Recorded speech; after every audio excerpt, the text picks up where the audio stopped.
মসুর ডাল সিদ্ধ খেতে কিন্তু বেশ ভালোই লাগে। আমার মতো কে কে খান আমি জানি না, কিন্তু আমি খাই।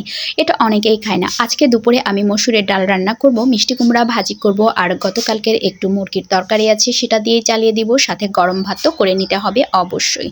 তো সকালবেলা আমি আমার শাশুড়িকে একটু নাস্তা দিয়ে দিলাম। নাস্তা দিয়ে দেওয়ার পরে কিছুক্ষণ সংসারে আসলে এটা ওটা কাজ থাকে যেগুলো সারতে হবে, তারপরে দৌড় মেরে বাজারে চলে গেলাম। দৌড়টা মেরেছি আসলে রিক্সায় বসে বসে, মানে রিক্সাটাই দৌড় মেরেছে।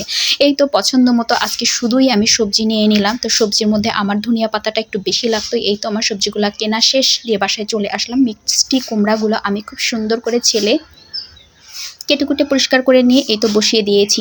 আমি কিন্তু বরাবর তরকারিগুলো এক স্টাইল বসাই। এই যে ডালগুলো সিদ্ধ হয়ে গেছে আর মুরগিগুলো কেটে রেখেছি, এগুলো আমি ফ্রিজে রেখে দিব। এই ডাল সিদ্ধ তুলেই আমি খাওয়া শুরু করে দিয়েছি।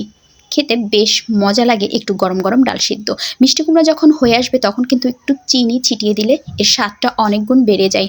আমার তরকারিটা যেহেতু হয়ে আসছে আমি একটু ধনেপাতা ছিটিয়ে দিলাম। মিষ্টি কুমড়াতে একটু চিনিটা ব্যবহার কে কে করেন আমাকে একটু কমেন্ট করে জানাবেন। আমি কিন্তু মিষ্টি কুমড়াতে একটু চিনি ব্যবহার করি, এবং অনেক তরকারি আছে মোটামুটি আমি একটু চিনির ব্যবহারটা করি, সেটা মেজারমেন্টটা ঠিক রেখে। এই তো বললাম যে ডাল তুলে খাচ্ছিলাম, গরমা গরম একটু ডাল তুলে নিয়েছি, ডাল তুলে বসে টেবিলে খাচ্ছি। তারপরে আবার এখানে ডালটা সিদ্ধ হয়ে গেছে, ডালটা ঘাটা ঘুটা করে নিতে হবে খুব ভালো করে। তো টমেটোগুলো দিয়েছি। শীতের মধ্যে টমেটো দিয়ে ডাল না খেলেই নয়, টমেটোর ডাল খেতে অনেক ভালো লাগে। এদিকে আমার ডালটা যেহেতু ঘাটা হয়ে গেছে, ডালটা এক চুলাতে আমি বলক দিতে দিয়েছি। তে কাজটা আরেকটু আগানোর জন্য আমি আর একটা চুলাতে ডাল বাগাটা রেডি করে ফেলবো।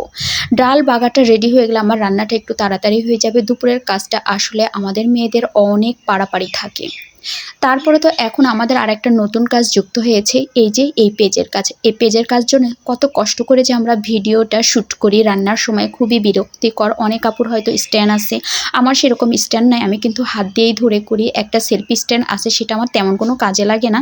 যাই হোক, আমি হাত দিয়ে কাজটা চালিয়ে নিই। যখন ফেসবুক থেকে টাকা পাবো ইনশাল্লাহ তখন কিনবো, দেখা যাক আল্লাহ কবে পাওয়াই। তো এই ডালটা আমার মোটামুটি এই যে বলক উঠে গেছে, আমি ডালটা বাগার দিয়েছি। এবার ডালটাকে একটু এর মধ্যে ঘটানাটা করে ভালো করে মেখে নিয়ে এর মধ্যে ঘাপ্পাত করে ঢেলে দিলাম। এইভাবে একটু ডালটা দিয়ে মেখে নিলে হয় কি, পেঁয়াজটা একটু সুন্দর দমে আসে, মানে ভেঙে ভেঙে আসে, ভালো লাগে আর কি। আবার না দিলেও কোনো সমস্যা নাই, যার যার অভিরুচি। যাই হোক, ডালটা আমার রান্না হয়ে গেছে। এই তো দুপুরের খাবারটা আমার মোটামুটি রেডি, যেটা আমি ভিডিওর শুরুতেই দেখিয়েছিলাম। তারপরেও আমি আরও একবার দেখিয়ে দিলাম। মিষ্টি কুমড়াটা আমাকে ডাকছে, আমি খেয়ে নিই টুক করে, তারপরে ছাদে যাব কাজটা কতটুকু হয়েছে সেটা দেখতে। ছাদে কাপড় ধোয়ার জন্যই আসলে মূলত জায়গা করা। তারপরেও বাচ্চারা একটু ছাদ একটু মাস্তি করে খেলবে। এই তো আমার ছাদের কাপড় ধোয়ার জায়গা মোটামুটি রেডি। তো সবাইকে আল্লাহ হাফেজ।